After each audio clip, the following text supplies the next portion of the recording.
Barcelona, Spain. It's an incredible city, right? I mean, I've lived there for a total of almost a year, and at one point, I even had a permanent visa in my passport, and I was deep into the process of moving there. Spoiler alert, COVID closed the country exactly 2 weeks before I was supposed to travel there. If I love the city that much, then why during my last visit was I so completely filled with animosity and loathing? I mean, this place was once going to become my permanent home. Why did my mindset change so drastically? And do I still have hatred in my heart for Barcelona? Hi, I'm Rick. Welcome back to The Journey. Things are seriously afoot in our lives right now, and it's an almost certainty that sometime next year we're going to be going back to Spain. Now, I made 12 videos the last time we were there, several of which were from our 4 weeks we spent in Barcelona.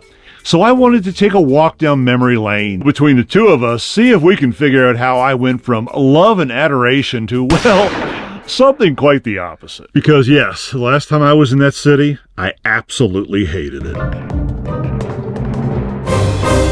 I apologize tremendously for the chaos and for the noise. We are trying to decide on dinner. We weren't planning on coming down here today. We were going to do this later on, but we were so excited about being in Barcelona. We have choices. We either go to the vegetarian restaurant, which doesn't have tapas. It's only 7 o'clock. You don't eat dinner here at 7. So we're going to a Galician place where Nikki here had the audacity, no, it's a Basque place, audacity to ask for cheese. We're going down there, baby. Asked for cheese on a dish where the guy absolutely refused to put it on there. And then when he finally did, he absolutely refused to heat it up. So we're going to try to find that restaurant, and I want to see if she has the guts to ask for cheese again. She's nodding. Cheese? Oh yes, cheese, of course. That's assuming they're still there, and then we can find it. These are big assumptions.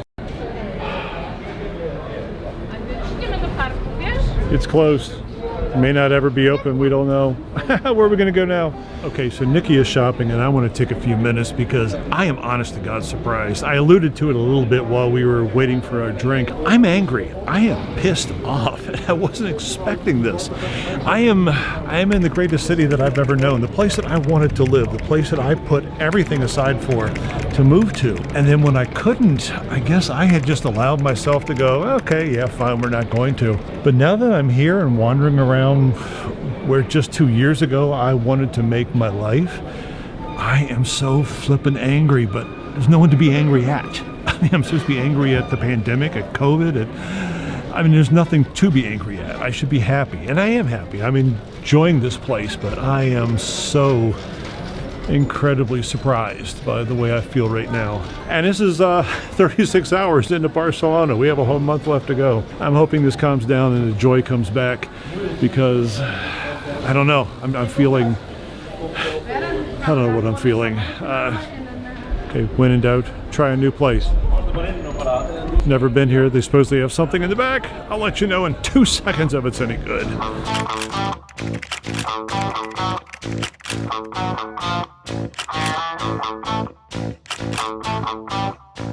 Okay, tapas are done, and Barcelona is thriving. I could spend the rest of the night up until about 4 a.m. 4 a.m.? Yeah, 4 a.m. Okay, the night is not over. I have late breaking news. The restaurant we wanted to go to, behind me. It's right there. It's actually open. We were afraid that they were closed because of the economy, but they are thriving. We are so coming back here. You will see this in another video. You will. All of a sudden, it hit me 2 hours ago that how much anger I had at, not being able to enjoy Barcelona, to everything that was taken away from me. And now all of a sudden, it just hit me equally as strongly that I'm back home. I'm back where I need to be. And, oh Lord, I don't know what's going on right now, but I'm back. So there I was, just trying to stop the tears from streaming down my face. I was completely overwhelmed. I was back in a city that I loved, and I was just reliving so many wonderful memories. But unfortunately, this time, we were not technically in Barcelona. We were far, far, far outside of the city, way up in the mountains. Why? Well, because it was all that we could afford. The politicians of that fine city, well, they were cracking down hard on tourism, and it hit us kind of hard. Welcome to my Around the World adventure. This is Barcelona, one of the greatest cities in the world, and this is a tale of how they don't want you to visit. In August of 2021, Barcelona created a law and became the only major European city to outright ban single-room rentals through Airbnb-type establishments, and they also cracked down on all home rentals. And believe me, this has truly impacted your ability to visit this fine city. 3 years ago, I first came to Barcelona because I wanted to immerse myself in the city, into its culture. And I got an apartment down in Barcelona, which is a neighborhood on the beach, and I got it for a reasonable rate. And because I was staying for 3 months, I actually got a discount. It was a very reasonable deal. Skip to today, we're back in Barcelona, immersing ourselves in this fine city, only this time, we're paying $1,800 a month for a small, very loud, and very cramped room. We are also technically not in the city. We're way up in the mountains that ring the city. We're up in Carmel, which is, well, still not in the city. So this room is tiny. It is basically about 9 feet by 9 feet. Soundproofing is non-existent. That noise that I talked about earlier, it happens constantly. We're getting maybe 2-3 hours sleep a night. Have you ever gone a week without sleeping? You kind of go crazy. So what's the impact of all of this? As I filmed this video in April of 2022, I just did an Airbnb search. The average price in Barcelona for a single apartment is over $11,000 a month. And I can tell you from direct experience that not only are you not going to get a room for that price, you may not get a room at all. And to sum things up, and believe me, it was so much worse than I can describe here. We were in this little flat an hour outside of Barcelona, way up in the hills, and paying an outrageous sum of money for the only flat that we could afford. But it wasn't all that bad. We did have some pretty good times too.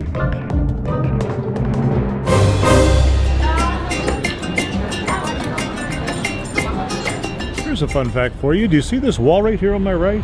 It is an old Roman wall. Try that again. Here's a fun fact for you. Do you see this wall here on my right? It's an old Roman wall. Do you know how old? 2,000 years. Think about it. This is 2022. That was built when it was 22, and it's still standing. It actually is still propping up buildings on top of it. This is why I love Barcelona, because you don't see this crap in America. Our old stuff, it was like 1963. Nah. This is history. Okay, so here's the story. Nikki and I were wandering around Barcelona, I don't know, 2, 3 in the morning one night, and we found this plaza. It is Plaza del Rey, Plaza of the King, and they had a sign out front of this restaurant that said they had the absolute best mojitos in all of Barcelona. Those aren't ours. I really thought the guy was coming to bring our mojitos. Anyway, we stopped, we had to have it, and you know, we're from Miami. That's kind of a hard sell to say you've got the best mojito, but you know, It was this. yeah, it was pretty damn good. Lafayette, the best mojito. Yeah, it looks the same. How's your mojito? Oh, No, wait. This is an old-fashioned. All right, try that. There you go. Dun, dun, dun, dun, dun. Yeah. So, despite great wine, great food, great culture, and being in a city that we absolutely loved, we were still living in a miserable little apartment on a screamingly loud street, and we weren't getting any sleep. No sleep at all. So we ran away. We ran away to Andorra. This is the street where we're staying in Barcelona. Kind of busy and loud, isn't it? It's like this 24/7, and it is a large part of the reason why we have to leave this city. Good morning. It is the kind of early morning where the sun isn't going to peek out for, well, a couple of hours. It is also my birthday, and today we're going to a little country called Andorra, a place I've never been before. Well, we're going to get there assuming we get to the bus station on time.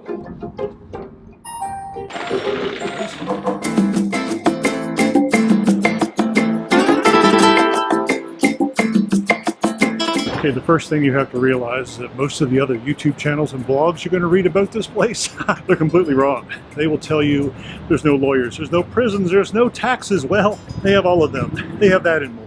Andorra is this little teeny, you probably can't hear me over the river. They have a big river. Hang on one second. So Andorra is this little small country. It's half the size of New York City, and it sits exactly between France and Spain up in the Pyrenees Mountains. And it's really hard to describe. They have two basic things. They have skiing and they have shopping. They have this place called the Shopping Mile. Here, let me show you. If you want to buy something, this is the place to go. And by the way, they have one of the cheapest tax rates in all of Europe, which is why you see so many people. Okay, here's a fun fact I learned about Andorra. Besides the fact that they have hills, I'm out of shape, and this is really killing my lungs, and the other being that I can actually sleep in a hotel room that has soundproofing. What I discovered, let me catch my breath. Okay, I was going to let that run for a little bit longer, but this is not a video about Andorra. This is a video about Barcelona. If you want to hear about the farmer, it's popping up there somewhere. I mean, we felt unwanted. We felt excluded in a city that we loved and wanted to call home. It was so bad that at one point we just wanted to pack up and leave, to escape. And we didn't care how much money it cost us. Barcelona has basically decided to price visitors out.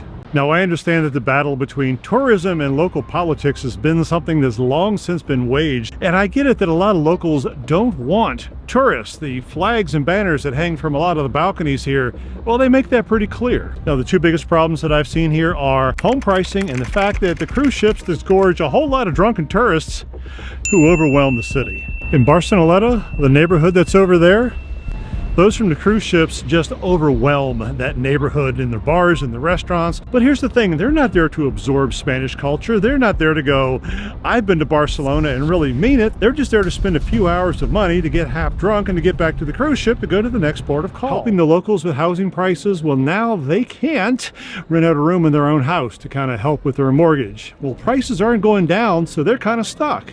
Unless they get that special license, which to me is kind of code, government code for just give us a bunch of money, you know, money that you don't have, and we'll let you continue to do business. Oh wait, you're not a business?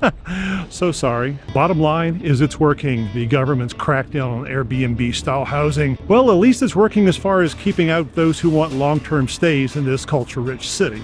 Now, if you're looking for a short-term stay, you are still in luck. You can take a cruise ship, obviously. Hotel prices at the end of last year were only $148 a night on average, which isn't super horrible considering this is a major city. So yeah, as far as a quick weekend stay, a little short-term drink and gather, yeah, you can still come to Barcelona.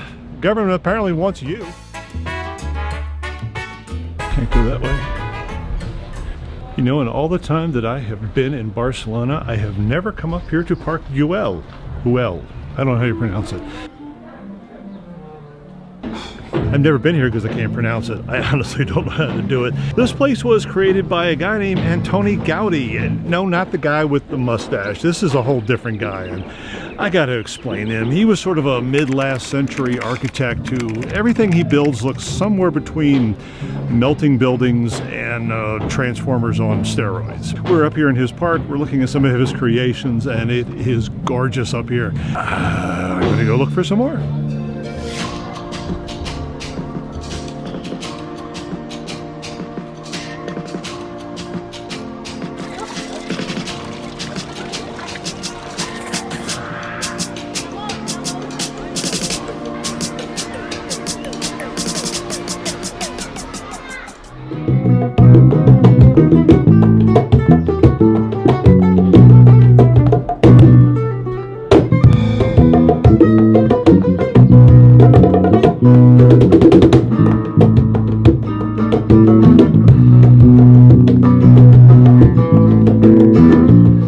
Okay, if you've been to Barcelona or know anything about Barcelona, you know Gaudi from the Sagrada Familia. That's the giant cathedral that, well, it looks like it's melting. It's being built for a couple hundred years and it was due to be finished in 2020. It's probably done now. Haven't been over there yet. He also has a bunch of buildings, a whole bunch of apartments, and he's got this place. Park Güell was supposed to be this Gaudi-inspired neighborhood overlooking the city. It never got finished, and now they just kind of turned it into, well, a tourist attraction. But it is really gorgeous. There are great views from up here, and I don't know where else to explore, but you and I, we're going to go find some nooks and crannies.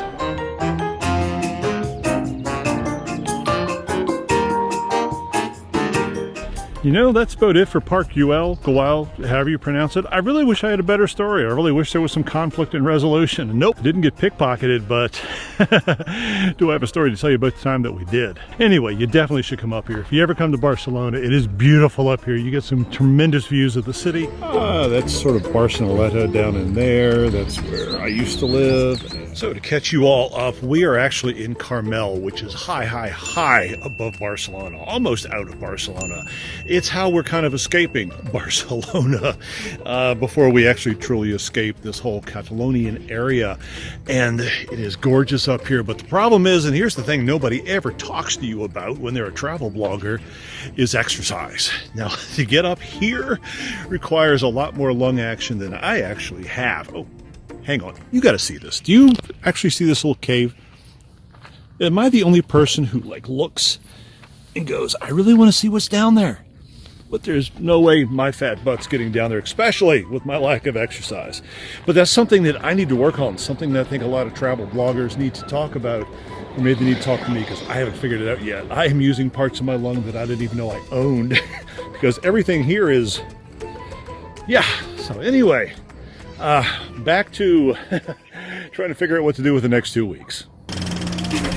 Okay, do you see that shop back there? I have a really funny, well, not so funny now story to tell you. My daughter Kimmy visited us back in 2019 and we decided to go, what do they call it, stand-up paddling. Well, we didn't check the weather. The guy really didn't want to rent us the paddleboard, but we went out anyway. Well, Kimmy got onto her board and promptly the waves just took her away.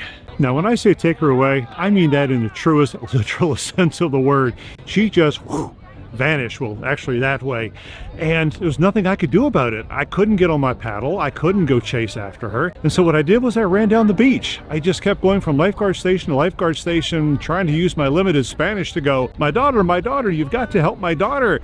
And honestly, they didn't care all that much. The question I kept being asked was, is she out here in front of my stand? And I would say, no, she's been washed down there. And they would tell me to go down to the next lifeguard station. Well, finally, I'm about a mile down the beach and I've had about enough. And I'm arguing with the lifeguard there. And all of a sudden, someone comes up to me and taps me on the shoulder and goes, hi, Dad. Hi, Dad.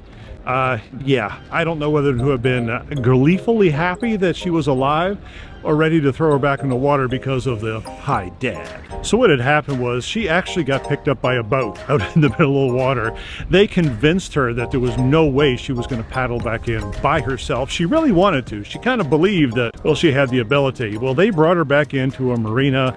They stored the paddleboard. I had to walk down and get it. We kind of did the same thing to Nikki, who was arguing with the police as we walked up and went, hi! And she was also caught between relief and not. Well, the moral of the story, I don't know if there's a moral of the story, but when they tell you at the store, you know, maybe you don't want to rent this thing today. So yeah, I was super dad, but everybody lived and everybody thrived despite some rather ridiculous decisions. So there's this Arabic / Middle Eastern kind of area just off to the side of Barcelona, and Nikki, Kimmy, and I, we just couldn't get enough of it. So when we went back in 2022, I went back to revisit it. Only... And now it is time for some food drama. Now, yes, I could take you along and show you Spanish food. I could teach you all about tapas, but you know, everybody teaches you about tapas. I'm going to teach you about Arabic food. Just over this hill where we're about to go, there's plenty of restaurants. At least there used to be a couple of years ago. The city has been trying to clear them out for a long time now to make way for, well, more expensive discos and nightclubs. But if it's still there, you can, well, they got these giant hookahs that you can smoke while you are gobbling up some of the yummiest food you have ever had. And I do mean yummy. And I'm seriously hoping that it's still there. Okay, we're almost there, assuming the place exists. Do you see the giant copper fish? Well, here's the tourist tip. If you want to find the place, go to Barcelona, turn left at the water, and head for the fish. And the jury says it is completely gone. It is absolutely, completely gone. This is making me very, very unhappy. You know, not because, you know, they created a marina so you can park your $250,000 yacht over there. It's because they annihilated an entire community. That was a whole subculture of Barcelona. There is a lot of Arabic, African, Moorish, if you will, culture here. And they just wiped it off the face of the earth. Well, they wiped it off the face of Barcelona. This progress? No, I am struggling with the decisions this city makes, and I realize I'm not a resident. I realize I'm not a Spaniard, but I am a human. And you don't take the livelihood of that many people and it's such a wonderful place and just get rid of it. So you could put that in its place. Okay, despite my earlier claim that I'm not going to take you to eat tapas, I'm taking you to eat tapas. Now, if you see one of these places say Tapa Tapa, don't go there. That is the McDonald's of tapas. You don't want to do that. And if you ever see this sign, definitely don't eat there. And you always start with one of these. So what is a tapa, you ask? Well, I'm glad you asked. A tapa is a small plate, an appetizer, but it's not really any of those. We don't have anything like it in America. It is a small plate of food, and you can get several of them, different flavors. There's seafood and there's vegetables, and there's all kinds of things. Basically, you get a whole bunch of them, you put them on the table, everybody shares, everybody has a beverage, and everybody just sort of talks and yaks. You can have them for a main meal, but usually you just kind of have them when you want to have something to eat. This is pan con tomate, literally pan, bread, tomate, tomato. What they do, here, let me spin this around. What they do is they take some yummy bread and they rub a tomato on it, and then they rub garlic on it, and they usually rub a little olive oil. The really fun places actually give you all those things, and you get to do them yourself. This is a Catalan classic. It's just really, really fresh and yummy. That's probably for disgusting TV, isn't it? It's really fresh and yummy. And it's a really good cleanser for what's about to come next.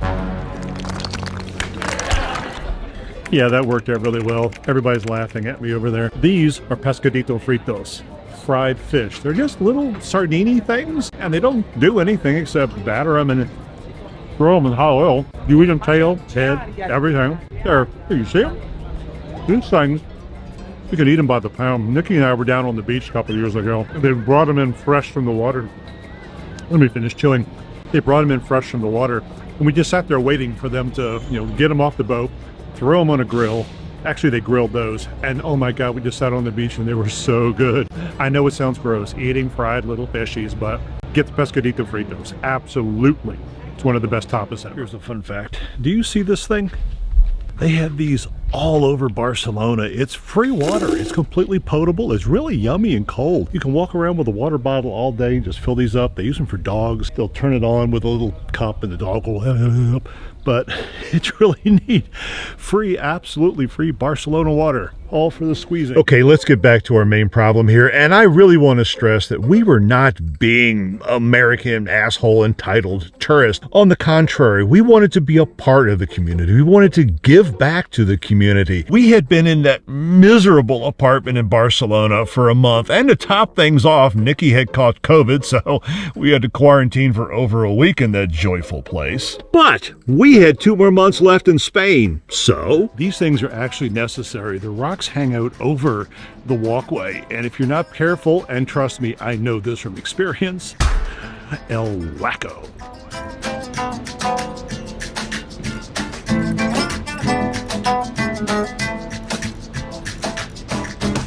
I swear to God, I saw a vulture fly by. I really, really hope he's not needed on this trip.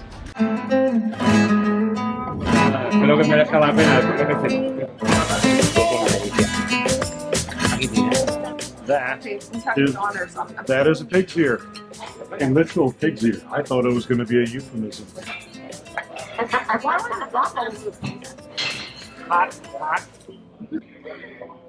Good. Oh my God. I have to explain this. It sticks to your teeth.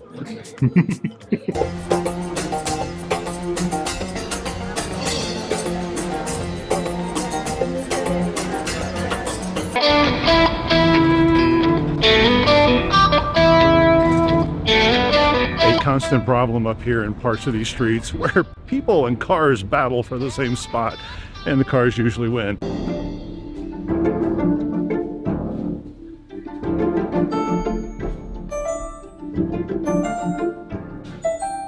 There are boxes here. I see boxes. I think the internet guy's been here. Dare we hope that the internet's been fixed? Let's go find out. But that is for another video, so sorry, well, not sorry for the tease. Now, Nikki is in the process of getting her Spanish citizenship. Her grandfather way back in the day had to flee the country because of Franco, and now they're sort of making amends.